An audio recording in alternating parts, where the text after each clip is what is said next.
വിശുദ്ധ യോഹന്നാൻ എഴുതിയ സുവിശേഷം അധ്യായം 8. പിടിക്കപ്പെട്ട വ്യഭിചാരിണി. യേശു ഒലിവുമലയിലേക്ക് പോയി. അതിരാവിലെ അവൻ വീണ്ടും ദേവാലയത്തിലേക്ക് വന്നു. ജനങ്ങളെല്ലാം അവൻ്റെ അടുക്കലെത്തി. അവൻ ഇരുന്ന് അവരെ പഠിപ്പിച്ചു. വ്യഭിചാരത്തിൽ പിടിക്കപ്പെട്ട ഒരു സ്ത്രീയെ നിയമജ്ഞരും ഫരിസേയരും കൂടെ അവൻ്റെ അടുക്കൽ കൊണ്ടുവന്ന് നടുവിൽ നിർത്തി. അവർ അവനോട് പറഞ്ഞു, ഗുരോ, ഈ സ്ത്രീ വ്യഭിചാരത്തിൽ പിടിക്കപ്പെട്ടവളാണ്. ഇങ്ങനെയുള്ളവരെ കല്ലെറിയണമെന്നാണ് മോശ നിയമത്തിൽ കൽപ്പിച്ചിരിക്കുന്നത്. നീ എന്തു പറയുന്നു? ഇത് അവനിൽ കുറ്റം ആരോപിക്കാൻ വേണ്ടി അവനെ പരീക്ഷിച്ചുകൊണ്ട് ചോദിച്ചതാണ്. യേശുവാകട്ടെ കുനിഞ്ഞ് വിരൽ കൊണ്ട് നിലത്ത് എഴുതിക്കൊണ്ടിരുന്നു. അവർ ആവർത്തിച്ചു ചോദിച്ചുകൊണ്ടിരുന്നതിനാൽ അവൻ നിവർന്ന് അവരോട് പറഞ്ഞു, നിങ്ങളിൽ പാപമില്ലാത്തവൻ ആദ്യം അവളെ കല്ലെറിയട്ടെ. അവൻ വീണ്ടും കുനിഞ്ഞ് നിലത്ത് എഴുതിക്കൊണ്ടിരുന്നു. എന്നാൽ ഇത് കേട്ടപ്പോൾ മുതിർന്നവർ തുടങ്ങി ഓരോരുത്തരായി സ്ഥലം വിട്ടു. ഒടുവിൽ യേശുവും നടുവിൽ നിന്നിരുന്ന ആ സ്ത്രീയും മാത്രം ശേഷിച്ചു. യേശു നിവർന്ന് അവളോട് ചോദിച്ചു, സ്ത്രീയെ, അവർ എവിടെ? ആരും നിന്നെ വിധിച്ചില്ലേ? അവൾ പറഞ്ഞു, ഇല്ല കർത്താവേ. യേശു പറഞ്ഞു, ഞാനും നിന്നെ വിധിക്കുന്നില്ല. പൊയ്ക്കൊള്ളുക, ഇനിമേൽ പാപം ചെയ്യരുത്. യേശു ലോകത്തിന്റെ പ്രകാശം. യേശു വീണ്ടും അവരോട് പറഞ്ഞു, ഞാൻ ലോകത്തിന്റെ പ്രകാശമാണ്. എന്നെ അനുഗമിക്കുന്നവൻ ഒരിക്കലും അന്ധകാരത്തിൽ നടക്കുകയില്ല. അവന് ജീവന്റെ പ്രകാശമുണ്ടായിരിക്കും. അപ്പോൾ ഫരിസേയർ പറഞ്ഞു, നീ തന്നെ നിനക്ക് സാക്ഷ്യം നൽകുന്നു. നിന്റെ സാക്ഷ്യം സത്യമല്ല. യേശു പ്രതിവചിച്ചു, ഞാൻ തന്നെ എനിക്ക് സാക്ഷ്യം നൽകിയാലും എന്റെ സാക്ഷ്യം സത്യമാണ്. കാരണം ഞാൻ എവിടെ നിന്ന് വന്നുവെന്നും എവിടേക്ക് പോകുന്നുവെന്നും എനിക്കറിയാം.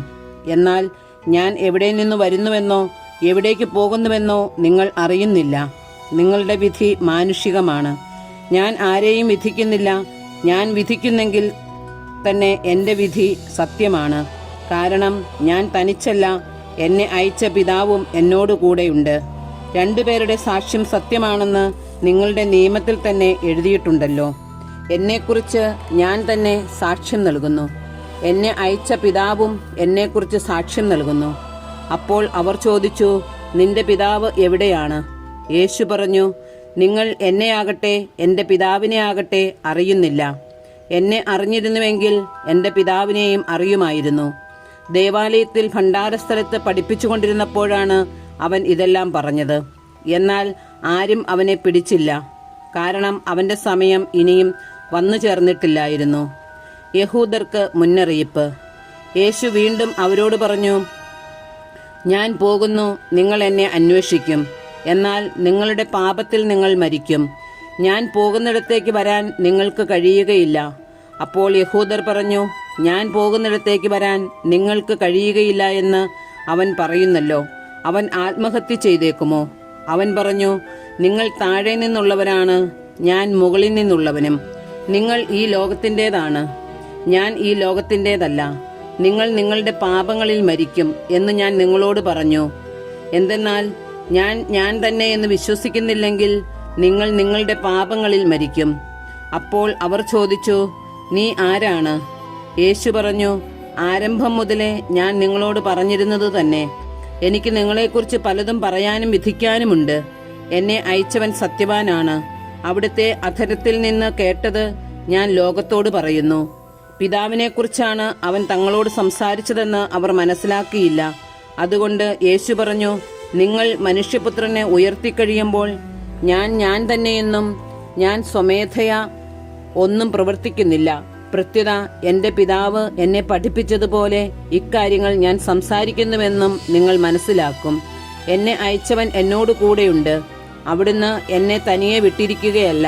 കാരണം ഞാൻ എപ്പോഴും അവിടുത്തേക്ക് ഇഷ്ടമുള്ളത് പ്രവർത്തിക്കുന്നു. ഇത് പറഞ്ഞപ്പോൾ വളരെ പേർ അവനിൽ വിശ്വസിച്ചു. സത്യം നിങ്ങളെ സ്വതന്ത്രരാക്കും. തന്നിൽ വിശ്വസിച്ച യഹൂദരോട് യേശു പറഞ്ഞു, എൻ്റെ വചനത്തിൽ നിലനിൽക്കുമെങ്കിൽ നിങ്ങൾ യഥാർത്ഥത്തിൽ എൻ്റെ ശിഷ്യരാണ്. നിങ്ങൾ സത്യം അറിയുകയും സത്യം നിങ്ങളെ സ്വതന്ത്രരാക്കുകയും ചെയ്യും. അവർ അവനോട് പറഞ്ഞു, ഞങ്ങൾ അബ്രാഹത്തിന്റെ സന്തതികളാണ്. ഞങ്ങൾ ഒരിക്കലും ആരുടെയും അടിമകളായിരുന്നിട്ടില്ല. പിന്നെ എങ്ങനെയാണ് നിങ്ങൾ സ്വതന്ത്രരാക്കപ്പെടും എന്ന് നീ പറയുന്നത്? യേശു പ്രതിവചിച്ചു, സത്യം സത്യമായി ഞാൻ നിങ്ങളോട് പറയുന്നു, പാപം ചെയ്യുന്നവൻ പാപത്തിന്റെ അടിമയാണ്.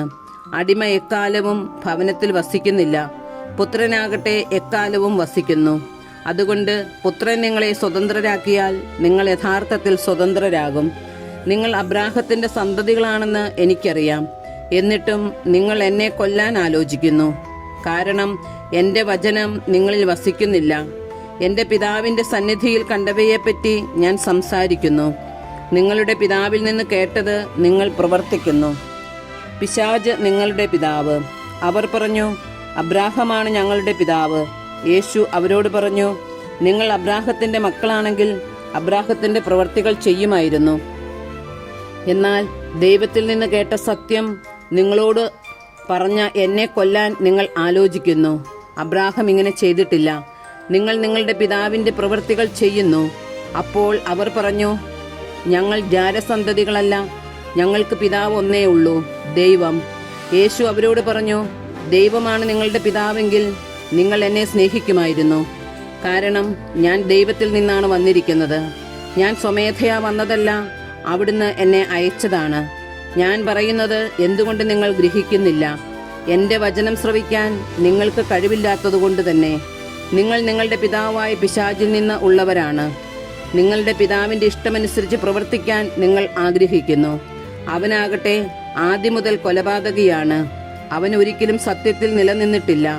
എന്തെന്നാൽ അവനിൽ സത്യമില്ല.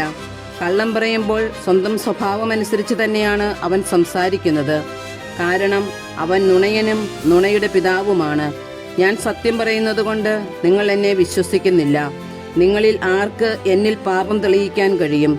ഞാൻ സത്യമാണ് പറയുന്നതെങ്കിൽ എന്തുകൊണ്ട് നിങ്ങൾ എന്നെ വിശ്വസിക്കുന്നില്ല? ദൈവത്തിൽ നിന്നുള്ളവൻ ദൈവത്തിൻ്റെ വാക്കു ശ്രവിക്കുന്നു. നിങ്ങൾ ദൈവത്തിൽ നിന്നുള്ളവരല്ല, അതുകൊണ്ട് നിങ്ങൾ അവ ശ്രവിക്കുന്നില്ല. അബ്രാഹത്തിന് മുമ്പ് ഞാനുണ്ട്. യഹൂദർ പറഞ്ഞു, നീ ഒരു സമരിയാക്കാരനാണെന്നും നിന്നിൽ പിശാചുണ്ടെന്നും ഞങ്ങൾ പറയുന്നത് ശരിയല്ലേ? യേശു പറഞ്ഞു, എനിക്ക് പിശാചില്ല. ഞാൻ എൻ്റെ പിതാവിനെ ബഹുമാനിക്കുന്നു. നിങ്ങളാകട്ടെ എന്നെ അപമാനിക്കുന്നു. ഞാൻ എൻ്റെ മഹത്വം അന്വേഷിക്കുന്നില്ല. അത് അന്വേഷിക്കുന്നവനും വിധികർത്താവുമായ ഒരുവനുണ്ട്. സത്യം സത്യമായി ഞാൻ നിങ്ങളോട് പറയുന്നു, ആരെങ്കിലും എൻ്റെ വചനം പാലിച്ചാൽ അവൻ ഒരിക്കലും മരിക്കുകയില്ല. യഹൂദർ പറഞ്ഞു, നിനക്ക് പിശാചുണ്ടെന്നിപ്പോൾ ഞങ്ങൾക്ക് വ്യക്തമായിരിക്കുന്നു. അബ്രാഹം മരിച്ചു, പ്രവാചകന്മാരും മരിച്ചു. എന്നിട്ടും എൻ്റെ വചനം പാലിക്കുന്ന ഒരുവനും ഒരിക്കലും മരിക്കുകയില്ല എന്ന് നീ പറയുന്നു. ഞങ്ങളുടെ മരിച്ചുപോയ പിതാവായ അബ്രാഹത്തേക്കാൾ വലിയവനാണോ നീ? പ്രവാചകന്മാരും മരിച്ചുപോയി. ആരാണെന്നാണ് നീ അവകാശപ്പെടുന്നത്? യേശു പറഞ്ഞു, ഞാൻ എന്നെ തന്നെ മഹത്വപ്പെടുത്തിയാൽ എൻ്റെ മഹത്വത്തിന് വിലയില്ല. എന്നാൽ നിങ്ങളുടെ ദൈവമെന്ന് നിങ്ങൾ വിളിക്കുന്ന എൻ്റെ പിതാവാണ് എന്നെ മഹത്വപ്പെടുത്തുന്നത്. എന്നാൽ നിങ്ങൾ അവിടുത്തെ അറിഞ്ഞിട്ടില്ല, ഞാനോ അവിടുത്തെ അറിയുന്നു. ഞാൻ അവിടുത്തെ അറിയുന്നില്ല എന്ന് പറയുന്നെങ്കിൽ ഞാനും നിങ്ങളെപ്പോലെ നുണയനാകും. എന്നാൽ ഞാൻ അവിടുത്തെ അറിയുകയും അവിടുത്തെ വചനം പാലിക്കുകയും ചെയ്യുന്നു. എൻ്റെ ദിവസം കാണാം എന്ന പ്രതീക്ഷയിൽ നിങ്ങളുടെ പിതാവായ അബ്രാഹം ആനന്ദിച്ചു. അവനത് കാണുകയും സന്തോഷിക്കുകയും ചെയ്തു. അപ്പോൾ യഹൂദർ പറഞ്ഞു, നിനക്ക് ഇനിയും 50 വയസ്സായിട്ടില്ല, എന്നിട്ടും നീ അബ്രാഹത്തെ കണ്ടുവെന്നോ? യേശു പറഞ്ഞു, സത്യം സത്യമായി ഞാൻ നിങ്ങളോട് പറയുന്നു, അബ്രാഹം ഉണ്ടാകുന്നതിന് മുമ്പ് ഞാനുണ്ട്. അപ്പോൾ അവർ അവനെ എറിയാൻ കല്ലുകൾ എടുത്തു. എന്നാൽ യേശു അവരിൽ നിന്ന് മറഞ്ഞ് ദേവാലയത്തിൽ നിന്ന് പുറത്തുപോയി.